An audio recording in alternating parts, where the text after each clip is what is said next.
എന്തോരം കഷ്ടപ്പെട്ട് പണിയെടുത്താലും ഒരാളില്ല തിരിഞ്ഞു നോക്കാനായിട്ട്. ഞാനിവിടെ അടിക്കണ കണ്ടൂടെ? നിങ്ങൾക്ക് എന്നെ ഒന്ന് ഹെൽപ്പ് ചെയ്തൂടെ? നീ അടിക്കുമ്പോ ഞാൻ കാല് പൊക്കി തന്നെ ഉണ്ടല്ലോ. ഓ ഇതാണോ വലിയ സഹായം? കിടക്കണ കിടപ്പ് വേണ്ട. എനിക്ക് പറ്റൂലട്ടെ ഇനി ഇങ്ങനെ ഒന്ന് പണിയെടുത്ത് ഇവിടെ ഇതാവാനായിട്ട്. പണിയെടുത്ത് മനുഷ്യന് നടു ഒടിഞ്ഞ്. നിങ്ങൾ കേൾക്കണണ്ടാ? പറഞ്ഞോ. ഒന്നെങ്കിൽ നിങ്ങൾ ഇവിടെ വല്ല വേലക്കാരത്തിനെ വെക്ക്, അല്ലെങ്കിൽ മാസം എനിക്ക് ശമ്പളം എന്താ? എത്ര രൂപ? അത് ഒരു 10,000 രൂപ മതി. എല്ലാ പണിയെടുക്കും ഇപ്പൊ എടുക്കണ പോലെ. 10,000 രൂപ ശമ്പളമൊക്കെ തരാം. ആ പിന്നെ വേലക്കാരി ശരിയല്ലെങ്കിൽ ഞാൻ മാറ്റും കേട്ടാ. പകരം വേറെ ആളെ വെക്കും. കണ്ട, എനിക്കറിയായിരുന്നു നിങ്ങളുടെ മനസ്സിലിരിപ്പ് ഇതാന്ന്. ഇത് അറിയാൻ വേണ്ടി തന്നെയാണ് ഞാൻ ചോദിച്ചത്. അമ്പടാ ഓ വേലക്കാരത്തിനെ മാറ്റും പോലും. നിങ്ങൾ എന്താണ് ഈ പേപ്പറിൽ നിന്ന് അരിച്ചു പെറുക്കണത്? എപ്പോ നോക്കിയാലോ അതെ, രാവിലെ വന്നിരുന്ന് പേപ്പർ. എന്തൊരു ശ്രദ്ധയാണ്, എന്ത് ശ്രദ്ധയോടെയാണ് അതിനകത്ത് ഓരോന്ന് നോക്കണത്. ഞാൻ വല്ല പേപ്പറായിട്ട് ജനിച്ചാൽ മതിയായിരുന്നു. അതാകുമ്പോ നല്ലതാണ്, എല്ലാ ദിവസം മാറി മാറി വായിക്കല്ലേ. ഒരു തമാശ പറയാനും സമ്മതിക്കൂല. നിന്റെ പ്രശ്നം അത് പറ. അതെ, എന്റെ ഗ്ലാമർ ആണോ ഇഷ്ടം അല്ലെങ്കിൽ എന്റെ സ്വഭാവമാണോ ഇഷ്ടം? പറ. എന്താ നീ ചോദിച്ചേ? എന്റെ ഗ്ലാമർ ആണോ ഇഷ്ടം അല്ലെങ്കിൽ എന്റെ സ്വഭാവമാണോ ഇഷ്ടം? സത്യം പറഞ്ഞാൽ നിന്റെ സ്വഭാവവും സൗന്ദര്യമൊന്നും അല്ല എനിക്കിഷ്ടം. പിന്നെ ഈ ഇല്ലാത്ത കാര്യം ഉണ്ടെന്ന് പറയുന്നത് നിന്റെ ഈ ചെറിയ മനസ്സുണ്ടല്ലോ, എനിക്ക് അതാണ് ഇഷ്ടപ്പെട്ടത്. നിങ്ങളോട് ചോദിച്ച എന്നെ പറഞ്ഞാ മതി. ആ രമേഷിനോട് എങ്ങാനും ചോദിച്ചാൽ മതിയായിരുന്നു. അവനാണെങ്കിൽ എന്നെ വഴി വെച്ച് കാണുമ്പോ പറയും ചേച്ചിനെ കാണാൻ നല്ല ഗ്ലാമർ ആണെന്ന്. ആ ബാബു ആണെങ്കിൽ എന്നോട് പറയും ചേച്ചിയുടെ സ്വഭാവം നല്ലതാണെന്ന്. അവരിപ്പോ ആശുപത്രി ഡിസ്ചാർജ് ആയ. ഹലോ, ആ പറയടാ. അയ്യോ അതെന്നാ പറ്റിയേ? അത് അങ്ങേര് വല്ല 2 അടിച്ചിട്ടൊക്കെ ഉരുണ്ട് വീണ് കാണൂടെ എവിടെയെങ്കിലും? ഞാൻ വന്നോ? അന്ന് ഞാൻ പറഞ്ഞു നീ എവിടെ നിന്നു, നമുക്ക് ഒരുമിച്ച് പോവാം കേട്ടാ. ആ ശരി. അതെ, നമ്മുടെ ഒരു കൂട്ടുകാരൻ ചെറിയൊരു ആക്സിഡന്റ്, ഒന്ന് പോയി തിരക്കിട്ട് വരാവേ. ഇപ്പൊ തന്നെ പോണോ? ആ ഞാൻ പോയിട്ട് വരാം. അയ്യോ ദൈവമേ, മാതാവേ എന്നെ രക്ഷിക്കാനായി. അയ്യോ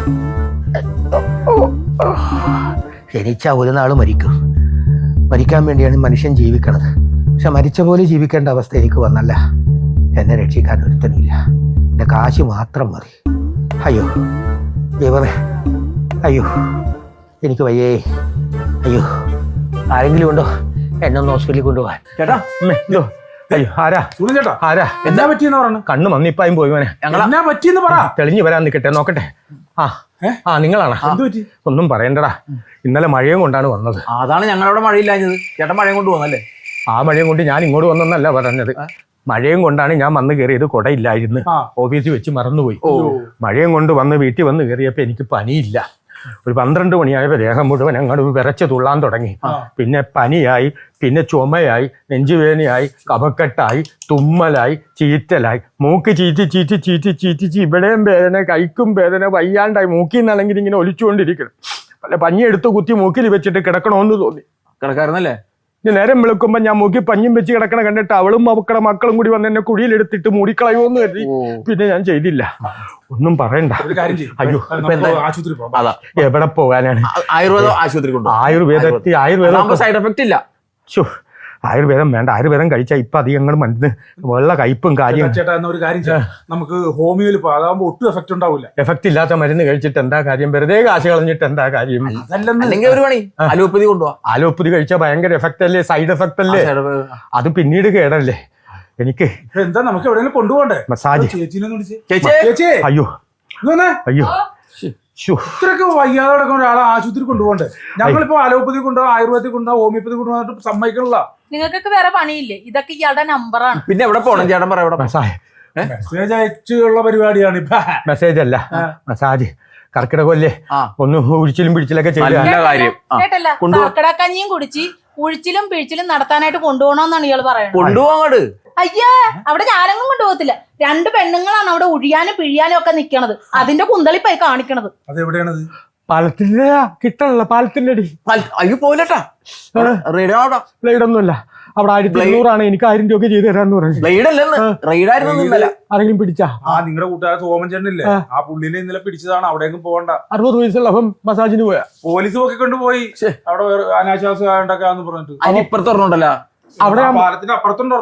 അവിടെ ഞാൻ പോവില്ല. അതിന് അത് മറ്റേ ഇവന്റെ അല്ലേ, രാജന്റെ അല്ലേ? അവര് രണ്ടാം ആമ്പിളാണ്. നല്ല അടിപൊളിയായിട്ട് ചവിട്ടി തിരുമ്പ് വരും. അവന്റെ മരുമോള അവൻ മകൻ കെട്ടിയ പെണ്ണ് പണ്ട് ചെറിയ പ്രായത്തിൽ കണ്ണിമാങ്ക് പറിച്ചു തരുവാന്ന് എന്നോട് ചോദിച്ചതാ. അതിന് ഇപ്പൊ അവന്റെ മോൻ കെട്ടിയില്ല, ആ പെണ്ണ് വലുതായില്ല. കഴിഞ്ഞ ദിവസം കണ്ടപ്പോ ഞാൻ ചോദിച്ചു, മോളെ കണ്ണിമാങ്ക് തിന്നണാന്ന് ചോദിച്ചു. അത് അവള് ചെന്ന് അവനോട് പറഞ്ഞു. അവൻ ചെന്ന് രാജനോട് പറഞ്ഞു, ആ പക തീർക്കാൻ വേണ്ടി നിക്കണേ, ചവിട്ടി തിരുമ്പൂല, എല്ലാവരും ചവിട്ടി കൂട്ടും. അതുകൊണ്ട് ഒരു കാര്യം ചെയ്യും, എവിടെയെങ്കിലും ചേച്ചി ഇത് എവിടെ കൊണ്ടുപോകണമെന്ന് പറ. എന്നെ എവിടെയെങ്കിലും കൊണ്ടുപോയി ഒന്ന് രക്ഷപ്പെടുത്തിയാ മതി. എന്താണ് ഇപ്പൊ സംഭവിച്ചത്? എന്താണെന്ന് പറ. സംഭവിച്ചത് ഇത് സംഭവിക്കാനാണ്. നേരം വെളുത്ത ഇവിടുന്ന് ഇറങ്ങും. ഈ വീട്ടിൽ മുതൽ എന്നെ തെറി പറയണം പോലും നാട്ടുകാരെ മൊത്തവും തെറി പറഞ്ഞ്, ബസ്സിൽ കയറി ബസ്സുകാരെയും തെറി പറഞ്ഞ്, ഓഫീസിൽ ചെന്ന് അവിടെയും തെറി പറഞ്ഞ്, തിരിച്ചു വന്ന് ഈ അയലത്തരത്തുകാരെ മൊത്തവും തെറി പറയും. എന്നിട്ട് വൈകുന്നേരം ആകുമ്പോ ഒരു മുട്ടിപ്പായി പ്രാർത്ഥനയുണ്ട്, മെഴുകുതിരിയും കത്തിച്ചു വെച്ച് മാതാവിന്റെ മുന്നിൽ. ആ പാട്ട് കേൾക്കണം. തിരുനാമകീർത്തനം പാടുവാനല്ലെങ്കിൽ നാവനിക്ക് എന്തിനു നാദാന്ന്. ഇക്കണ്ട തെറി പറയണ മനുഷ്യന് പാടാൻ കൊള്ളുന്ന പാട്ടാണോ? അല്ല ഇപ്പൊ എന്തായാലും നമ്മൾ എവിടെയെങ്കിലും ആശുപത്രി കൊണ്ടുപോയി ചത്തു. എവിടെ കൊണ്ടുപോകുമെന്ന് പറ. എനിക്കൊന്ന് മസാജ് ചെയ്ത് കഴിഞ്ഞാൽ കുറച്ച് ആശ്വാസം കിട്ടും. മസാജ് കയ്യിലിരിപ്പ് കൊണ്ടിട്ട് ആരോ നന്നായിട്ട് പെരുമാറിയിട്ടുണ്ട്. ആൾക്കാർ പറഞ്ഞു എന്റെ കയ്യിലിരിപ്പ് കൊണ്ടാണെന്ന് പറഞ്ഞ. എന്റെ കയ്യിലാണെങ്കിൽ ഒന്നും ഇരിപ്പില്ല. ഞാൻ ചോദിക്കണം, ചേട്ടൻ എങ്ങനെയാണ് ബുദ്ധിമുട്ട് വന്നത്? കിടക്കുമ്പോ കിടക്കണ്ടേ രാത്രിയായ ഒന്ന് കിടക്കാൻ പറ്റണമല്ല. എന്ത് പറ്റിയെന്ന്? വലത്തോട്ട് തിരിഞ്ഞു കിടന്നത് ഇവിടെ നിന്ന് പക്കിന്ന് വേദനയാണ്.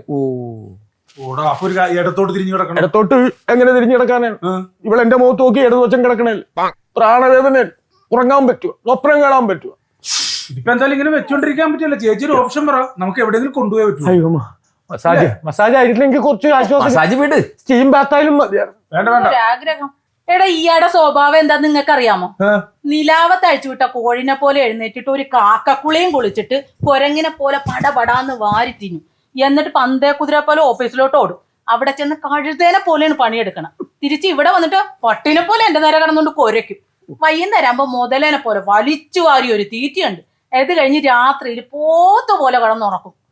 ഇയാളുടെ ഈ ഒരു സ്വഭാവം വെച്ചിട്ട് ഒരേ ഒരു ആശുപത്രിയിൽ കൊണ്ടുപോകാനുള്ളൂ. അതേത് ആശുപത്രി? മൃഗാശുപത്രി.